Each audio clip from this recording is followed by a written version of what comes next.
Rosy Pandemonium mom. I am so glad that you guys are here to join me in showing you what homeschool is like for our family. You know, I was a school teacher before we ever had kids, so I had the wonderful pleasure of teaching kids in elementary school, high school, and finally in college. And I've been able to take all of those things that I learned as an educator outside the home and bring them to my kids in the home. And it's been a great experience for the past 10 years. And I get to be able to pass that on to you and to all my friends who have been asking, what is homeschooling really like? And so today we're going to start out this homeschooling journey with showing you what my homeschool is like at home in our classroom space. And you know, we kind of started out homeschooling just at the kitchen table, which is a great place to do any of our learning and our family life. But we've kind of expanded it over time to a one-room homeschool.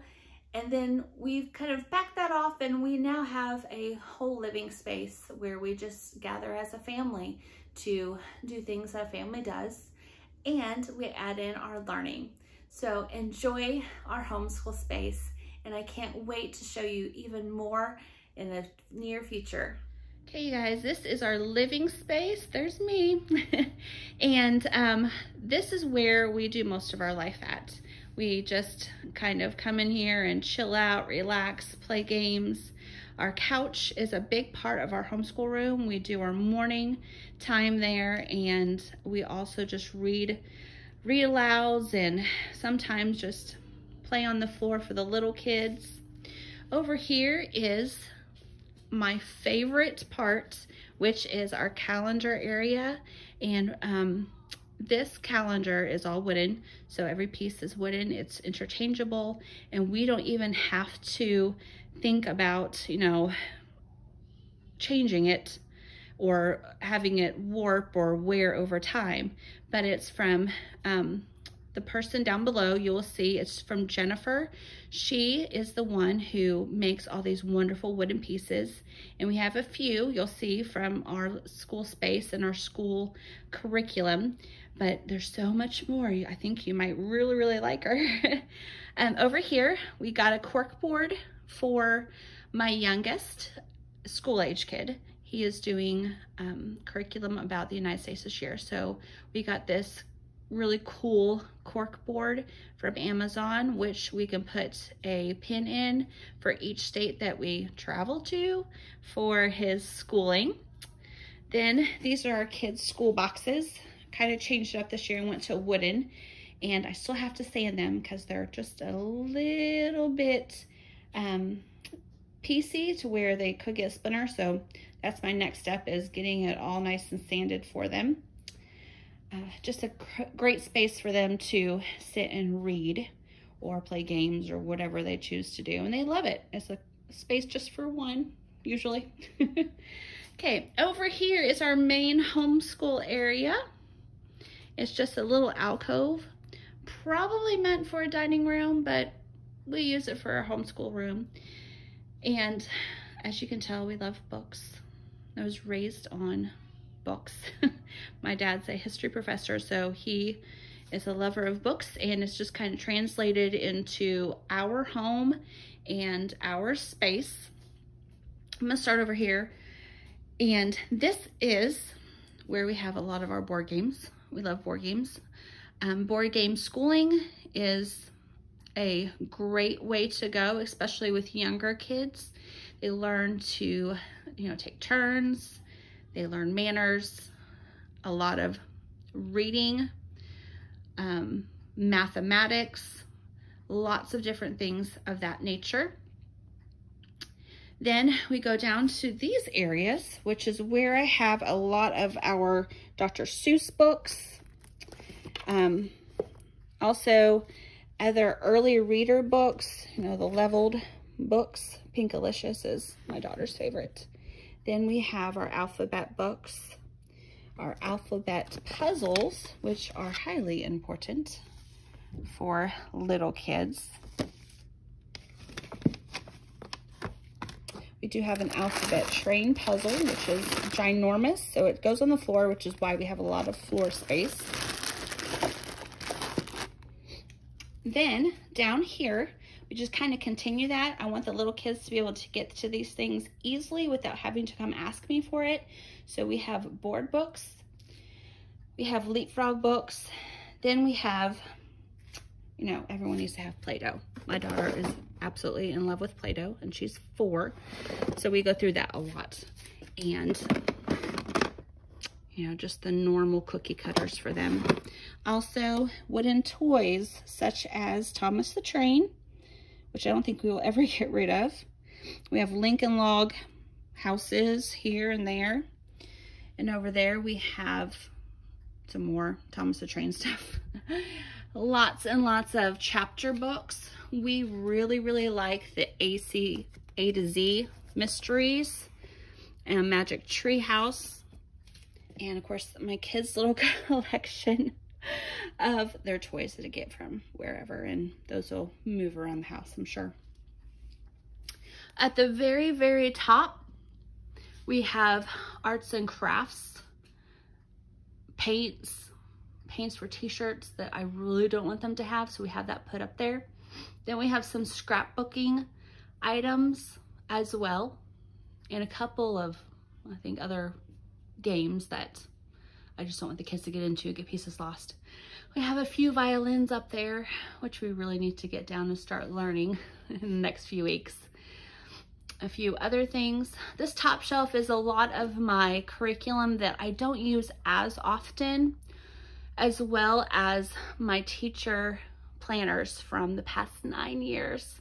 Doesn't seem like it's been 9 years, but it is. Below that, we've got a few more paint supplies, watercolors. We love doing watercolors, and that's a big part of our homeschool. So we make sure that we have, you know, the notebooks, as many different kinds of paint supplies as we can think of. Then my dad ever so kindly helps me to get Sweet Valley Twins and Sweet Valley High, which I loved as a child and a teenager.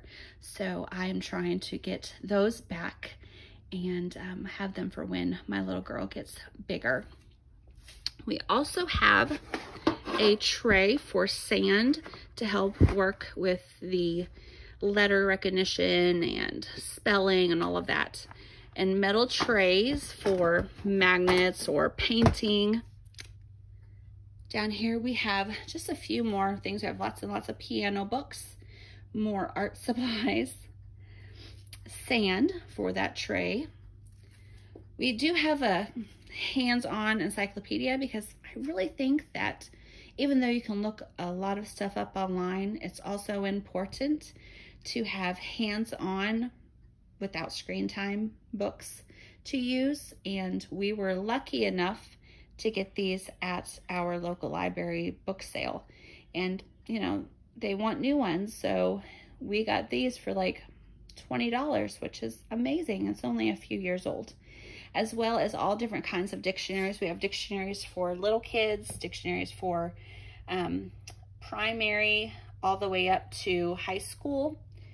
And then some Spanish, English. We're learning Spanish this year. Lots of read aloud books. I'll show you some other times, some of my favorites. Then we have a cart, which is kind of a little jumble mess at the moment, but the bottom usually houses like our bags for the library, as well as our nature discovery bags. So they each have, you know, different supplies in it, so they don't have to borrow from each other. Then the middle is a lot of our cords for devices, a few devices, and we also have our Leapfrog reader pens. And the top is our science nature study box. So for this year, we kind of have a few things from last year. We have our outdoor secrets, along with our favorite poems. Different books like Earthworm's Life. Let's see, a desert scrapbook, Johnny Appleseed. We're doing birds this year, so we have the birds. And right behind it, we still haven't found a spot for it yet, but we have some amazing chalkboards that we are in love with. What teacher doesn't like chalkboards? And I must say that I love them, and the kids love chalk.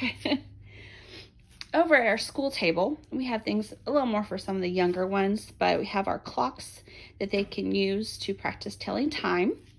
Then we have a wonderful caddy for a lot of our pencils, smelly good markers. I mean, really, those are amazing. Even the small smelly good markers. We have regular markers here. And then these are stamps.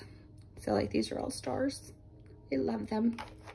And thankfully we have not like gone through all those yet. Tons of pens, highlighters for the older kids, and colored pencils. We have not done our school supply shopping for the year yet. So those are just ones we've had for the past few years. Next to it, we have pencils because, you know, we use a pencil and we leave it somewhere, and my goal is to keep them all in one space. Over here is our other cart on the other side of the table. The bottom is all the notebooks that we've used over the years and still have some life in them. The next level on the bottom is our Bible resources for the kids, as well as some devotionals. And then these little, as you can tell, I reuse these things. Someone cut these off. We haven't got the new ones out yet, but they are our houses for learning our numbers and place value. So we have our ones house, our tens house, and our hundreds house. At the top, we have another basket. This is mostly our morning basket. These are things that we use every single morning. Mr. Little Guy made a milkman. I love this thing, a milkman. And so we learned gallons and quarts and pints and cups. And honestly, I'm not very good at remembering my measurements. So this has actually been a good one for me too. We have Little Guy's reading. We do Amish readers, and we love it because it's very clean, very supportive of learning. We're doing a read aloud on Little House on the Prairie. I am not a Little House on the Prairie fan, but I decided just to kind of dig in and do it, and I have become a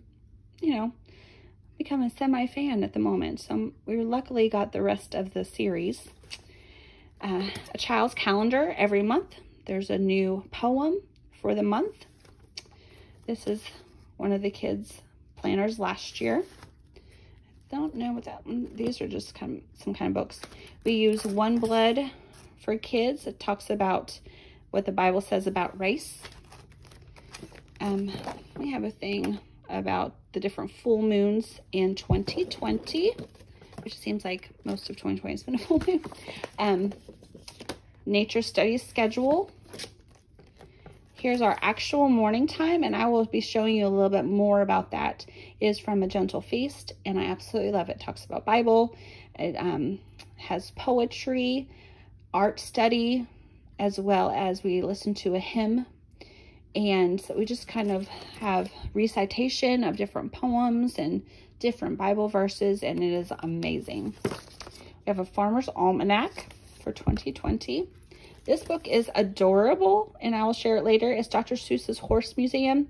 It's not one that you really want to read aloud the entire book at once, but we're doing bit by bit, and the kids are loving it. Then this is part of our morning time. Each kid has a study page. So they have a little own booklet. They have a weather wheel. They have their study pages. Learning to recite Romans 8:31 through 39. The Lord is my shepherd hymn. And this is for the next study. The Lamb is our recitation poem for his age. And then he was doing a little bit of copy work with what we learned. Then behind it is one of our other favorites from Jennifer. It is a big wooden alphabet page, and she does where you can buy the, either the capital or the lowercase, and take your pen, wooden pen, and you trace it. So it helps them to start remembering how to write things and just to practice without using paper and pen. And it's something extra just for the kids to enjoy. But we got the one where you can flip on either side. So we have the capital on one side and the lowercase on the other. They also do a cursive one, which is what our next big purchase will be for school, is the cursive. So we're moving over to the Mommy and Daddy bookcase. And pretty much it's all of the books that we use because we need to store it somewhere. So we store it over here. We have at the top just kind of, I don't know, you know, have some scrapbooks. We have a big pop-up book up there of the dinosaurs, which is kind of cool. Then I also have a few books. We have the different grade levels for the kids. I don't really take them out so often, but there are some really neat things in there like poems and nursery rhymes that the kids love. I have my Teaching with Love and Logic. When I was a school teacher, I used Love and Logic all the time, and we still use it now. So I just kind of keep it around. And we also have a lot of Bible and theology things because that's what my husband and I went to school for part of our degrees. And then we have cute little elephant. But the pop-up numbers, it's great for learning your numbers. You kind of take out one and you see what number it is and you just kind of talk about it. Then markers. Hopefully the kids don't get too dry erase markers. And then we have our sight words and letters. I think there's one more sight words that we haven't gotten yet, but that's on our list as well. Then we have some theological answers for kids. Lots of questions kids usually have about Jesus and, you know, heaven and all of that. So we have those that they can pull out, and sometimes we'll just go through, sit down and talk about together. And some more Love and Logic. Those are quite important. Above we have our birdhouses that we have let each kid make on their own. And I really didn't want to put them outside because, you know, the weather would kind of get to them and they're, in my case, too special. So we kind of left them up there as our decorations. Up top, we still have some more just storage, you know, stickers, science experiments, different things like that. The top shelf has more of the teacher storage, such as, you know, like sticky notes and extra pencils and pens and all of that. Then down below, we have our Amish readers, which we absolutely love. I mean, they're not too exciting, but the kids are excited to learn to read. Also love to, you know, just kind of think about comprehension skills. They're simple, they're basic, and they're good for asking questions and trying to have them recite what they've learned so that they just, you know, their reading skills take off with these. And I love them. And they're actually rather cheap. If you get on Timberdoodle, they are probably about $8 each, which is not bad for a hardback book. Then we have our oils and our diffuser cup.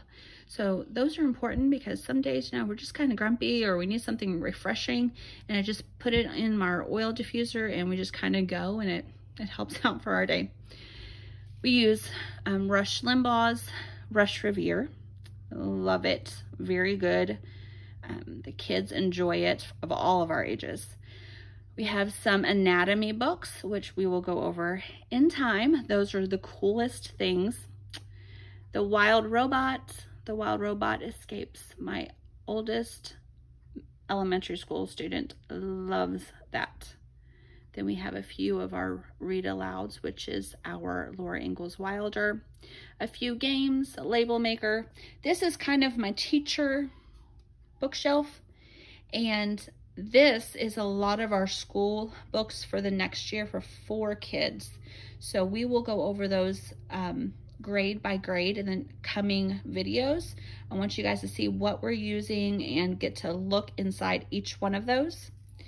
Then we have a science shelf. We have books of all different kinds of sciences, a mini microscope.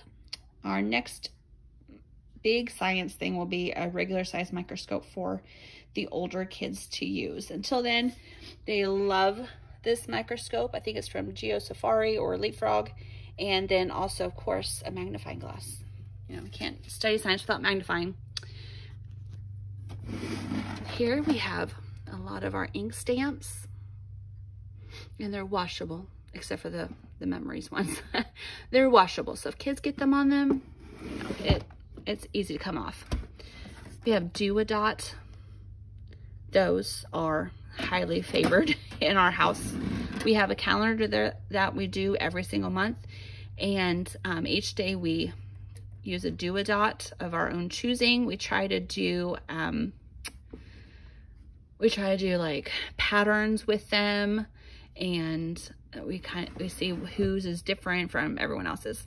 Then these are amazing, these twistable crayons. I love them. The kids love them. We have teeny tiny ones, we have big ones, we have skinny ones. Then we have these. Now I can't remember what they're called, but they like them. I don't know. We don't get them out too often because there's lots of pieces there, but they are getting older. So Unifix cubes, insects, pegs, tracing and sewing, tangrams. We just have a whole lot of manipulatives in there. Lots and lots of stamps. Extra markers and crayons. I say every year that we're not going to buy any more of those for school, but you know, we kind of need new crayons every year, even though we don't really need them, if you know what I mean. Over here, we've got magazines, Smithsonian magazines, which gives us a good view of the world outside of where we live. A few coloring books and sticker books, lots of paper. We have magnets for letters, magnets for money, as well as play money. Then we have another chalkboard. This goes along with our writing curriculum, which you will see a little bit more of. Some more stamps. We have lots of glue because glue goes out pretty quickly, and I let them have one roll of tape because they will use it on everything. So these are the ones that they're able to get to, and now my kids are old enough that I feel safe with them having all this out. Scissors. I think we have some erasers back there, and more highlighters, as well as part of our writing curriculum, which is handwriting without tears, and I will show you more of that again. These next two shelves are our history, social studies shelves. You know, growing up as a history professor's daughter, I do love history. I can't recite lots of dates and names of people, but I love history. I love learning about where we live, as well as the United States and the world. So this is what our two shelves look like. We have lots of resources, and I think it's very vital for kids to know about societies and such in the world. Then over here we have some more books for kids to read depending on their grade level as part of their curriculum. We've got some fossils my dad brought us, which I thought was pretty cool. Then up here is some more, it's just some more, you know, storage for erasers and tape and all of that. We have Bibles that the kids are using, and lots of toilet paper and paper towel rolls because they always fight over them, so I decided to start keeping them. And then over here on the side, we have clipboards, and that is where we actually put each of their calendars every single month up there, and they just pull it down and use their Do-A-Dot on it. And from there, that's just where it goes, and we enjoy it. This is my tiny little space that I get to use as a homeschool teacher mom. I have my computer that has some extra answer keys or things to grade or be able to find anything that we need for our homeschool in. It's just a little tiny desk, but we also have a basket that I keep all of our things to grade in here, my planner, what my daily routine is like, and also just having a mom journal. But I want to thank you so much for joining us. If you will hit subscribe at the bottom, that way you will get alerted anytime we have new content coming out, which should be twice a week on Tuesdays and Fridays. And then also go ahead and subscribe to my Instagram page and also to my blog. Thank you so much for coming. I cannot wait to share more with you in the future.